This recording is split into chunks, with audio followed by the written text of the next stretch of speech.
Hi friends, welcome back to my channel Maha garden. இன்றைக்கி நம்ம பார்க்க போகிறது சின்ன அப்டேட்டு. இது குண்டு வெள்ளரி செடியில் காய்கள் பிடிச்சிருக்கு. தற்சமயத்துக்கு 2 காய் போட்டிருக்கு. இன்னும் பிஞ்சுகளாக தான் இருக்குது, இன்னும் பெருசாகலை. இன்னும் ஒரு 2-3 நாளில் ஓரளவுக்கு பெருசாகிடும். இந்த செடி சும்மா காய்கறியில் வந்த அடுத்த இதுலேருந்து வெள்ளரியிலேருந்து எடுத்து போட்ட விதை காய வச்சு போட்டேன், வந்துருச்சு. 2-3 வந்தது. இதில் 1 மட்டும்தான் பிக்கப் ஆகி வந்திருக்கு. மிச்சம் 2 போயிடுச்சு. இது நல்லா பெரிய கொடியாக வந்திருக்கு. நீளமாக கொடி ரொம்ப நீளமாக வந்திருக்கு. காய்கள் பிடிக்க ஆரம்பிச்சாச்சு. நம்ம 2 காயாக இனிமேல் காய்க்க ஆரம்பிச்சிரும். இது துளசி செடி. துளசி செடி 2 செடி இருக்குது. 2 1 3 செடி இருக்குது. புதுசாக ஒன்று வச்சுருக்கேன். பாருங்கள் எப்படி இருக்குன்ட்டு. பச்சை பசேல்னு இருக்குது பாருங்கள். துளசி ஒரு மூலிகை செடி. இது சளிக்கு ரொம்ப நல்லது. கஷாயம் போட்டு குடிக்கலாம். வெறும் வாயிலையும் மென்று சாப்பிட்லாம். டெய்லி 2 இலை, ஒரு 5-6 இலை எடுத்து சாப்பிட்லாம். சளி நல்லா இறங்கிடும். இதுக்கு விளக்கேற்றி வச்சோம் நம்ம கும்பிடலாம். துளசி செடிக்கு நல்லாயிருக்கும். துளசி செடி வீட்டில் கண்டிப்பாக இருக்க வேண்டிய செடி, எல்லார் வீட்லேயும். எவ்வளோ பசுமையாக இருக்குது பாருங்கள். பக்கத்துலேயே கருவேப்பிலை செடி இருக்குது. இது ரோஜா மல்லி. ரோஜா மல்லி செடி கம்பு இது பண்ணி போட்டதில் குச்சியை வச்சு பதியம் போட்டு வச்சுருந்தேன். ரொம்ப நாள் ஆகிட்டு. இது ஒரு 2 மாதத்துக்கு மேலேயே இருக்கும். இப்போ தான் துளிர்கள் வருது. ஒரு இதிலேருந்து துளிர்கள் வருது. கொஞ்சம் நல்லா வந்தவுடனே இதை வேறு தொட்டியில் நம்ம மாற்றி வச்சுப்போம். இனிமேல் மல்லி சீசன் கிடையாது, அவ்வளோவா பூக்காது. இது சேனக்கிழங்கு செடி. எவ்வளோ பெருசாக வந்திருக்கு பாருங்கள். சேனக்கிழங்கு மீடியமான பாக்ஸில் தான் இருக்குது, பாட்டில். இலைகளை எவ்வளோ பெருசாக இருக்குது பாருங்கள். இப்போ அடியிலிருந்தும் கிளைகள் வைக்க ஆரம்பிக்க போகுது. சின்னதாக இப்போ ஒரு இது மாதிரி வந்திருக்கு, முளைப்பு மாதிரியும் சைட்லேருந்து வந்திருக்கு. இனிமேல் அதுலேருந்தும் பிரான்ச்சஸ் வரும். ஏற்கனவே நான் சேனக்கிழங்கு வளர்த்துருக்கேன். இது 2வது தடவை. இது போன தடவை வளர்த்ததை விட நல்லா பெருசாக இருக்குது செடி.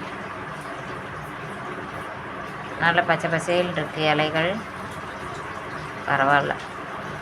இது வீட்டில் உள்ள சேனக்கிழங்கு தான். முளை வந்ததை எடுத்து புதைச்சி வச்சேன், மண்ணுக்குள்ளே தோண்டி வச்சேன். நல்லா ஓரளவுக்கு பிக்கப் ஆகி வந்துடுச்சு. இது வெள்ளரி. வெள்ளரி 3 வெள்ளரி இருக்குது.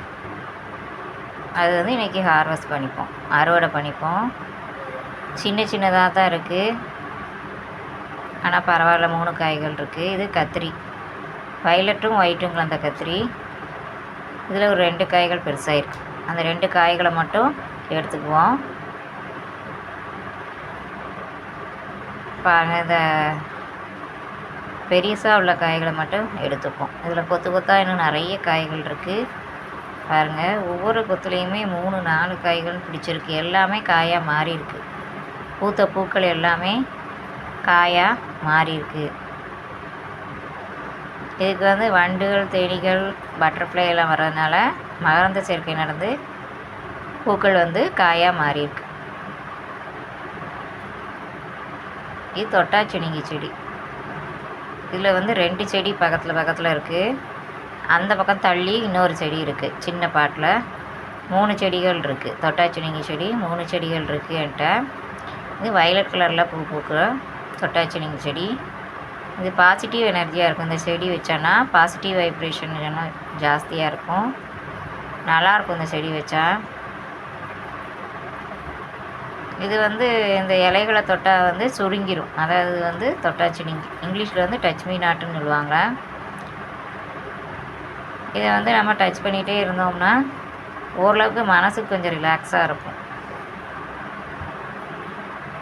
இது ரோஜா செடி. இன்றைக்கி ரோஜா பூ, பன்னீர் ரோஜா, லைட் பிங்க் பன்னீர் ரோஜா 2-3 பூக்கள் பூத்துருக்கு.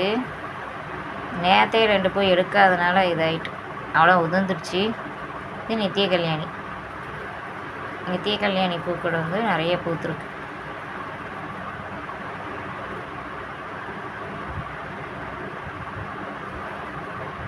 கீழேயும் நித்திய கல்யாணி இருக்குது.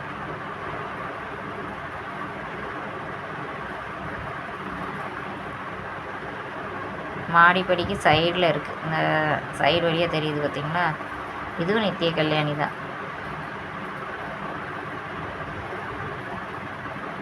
இது rose, double colour, orange and yellow.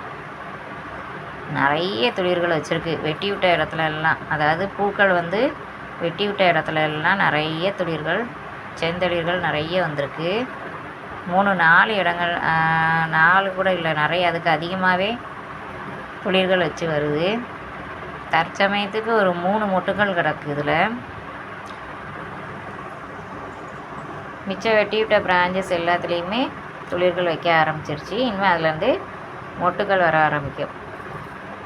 இதுக்கு டீ தூள் உரமாக கொடுக்கலாம், முட்டைத்தோடு உரம் கொடுக்கலாம், ப்ளஸ் காபி தூள் கொடுக்கலாம், ப்ளஸ் வெஜிடபிள் வேஸ்ட்டு உரமாக கொடுக்கலாம், காய்கறி கழிவு. இது வந்து நல்ல உரம். இதில் வந்து 2 மொட்டுக்கள் இருக்குது. 2 மொட்டுக்கள் இருக்குது. Orange and yellow rose, double colour rose.